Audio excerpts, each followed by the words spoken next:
can't believe na ni-approve nila yung ginawa nila. How did it come to that decision? I know, right? I tried to look in the details, but nakuha ko lang sa this article at walang official na dokumento. Dapat natin makita yung official dokumento. After all, it's our future too. How can we trust it para sa atin yung buong larawan? Hi.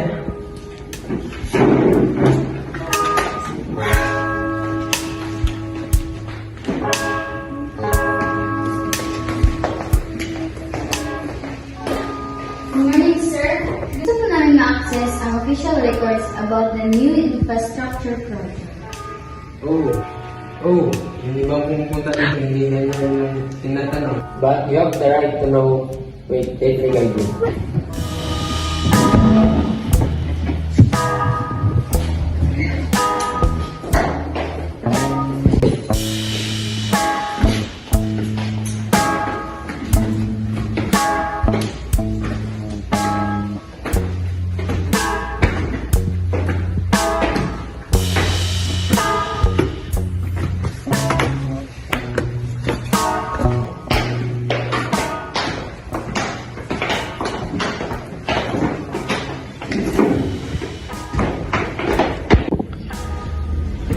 So, ang mga proyekto report ay makikita lang sa taas. So, pinutin mo lang sa taas.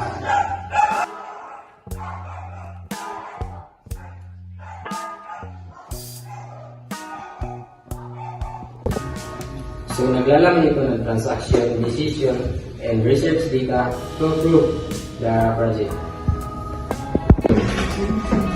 Pwede ka kumuha ng copy, and if may marami kang pwede itanong, feel free to ask.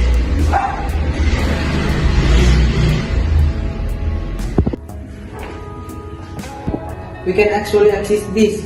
Thanks. Thank you. Thank you also. Salamat sa inyo.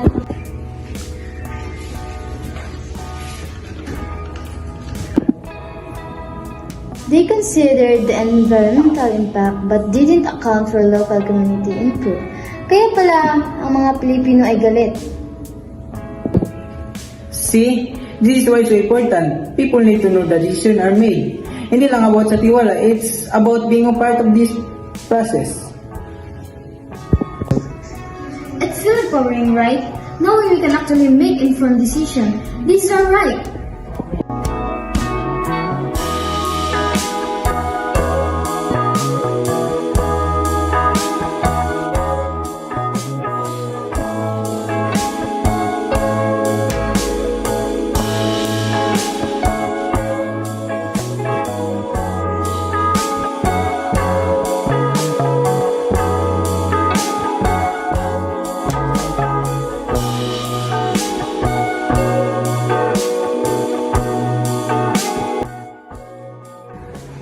You don't have to feel left out. We have the rights to inform on matters that affect us. Our homes, our environmental, our lives. Access to official records is not just a privilege for a few people. It's for all of us. It's time for us to use it to shape the future we want.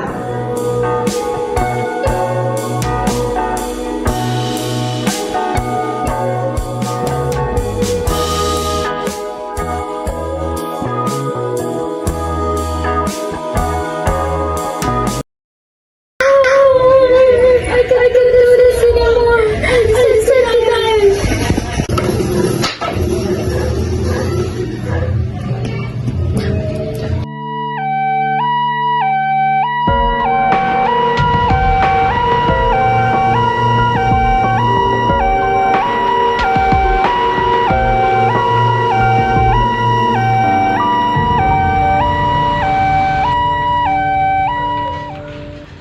Sa inyong lahat, ako po ngayon ay narito sa Barangay Makabalan kung saan ang dalagitang nagpakapatay.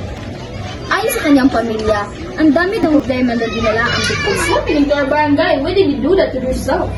Kaya kayo, huwag yung sasasanin yung problema niyo. Just tell your family or friends na maasahan niyo. What if guys, we make our own unions?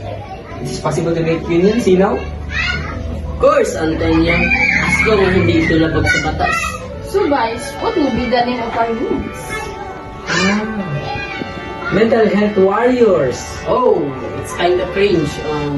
How about problem cleaner? Oh guys, that's enough. Yes.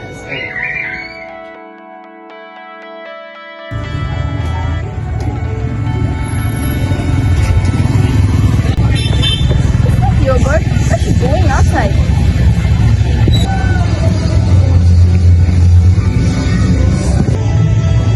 Yogurt, what happened? Why are you crying? Yogurt, you know, if you have a problem, you can come to our office and we are open Monday to Saturday.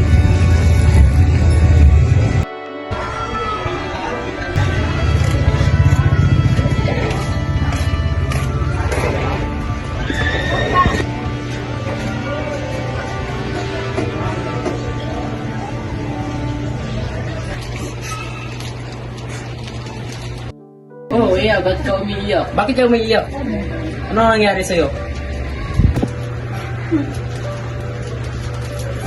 Ang dami ko ng problema. Hindi ko na yata tayo. Huwag mong sabay-sabay ngutasin ng mga problema mo. Malulutas mo yan lahat. At alam kong kaya mo yan. Tama, Antonio.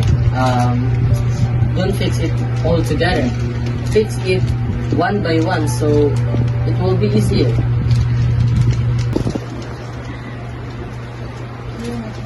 Thank you.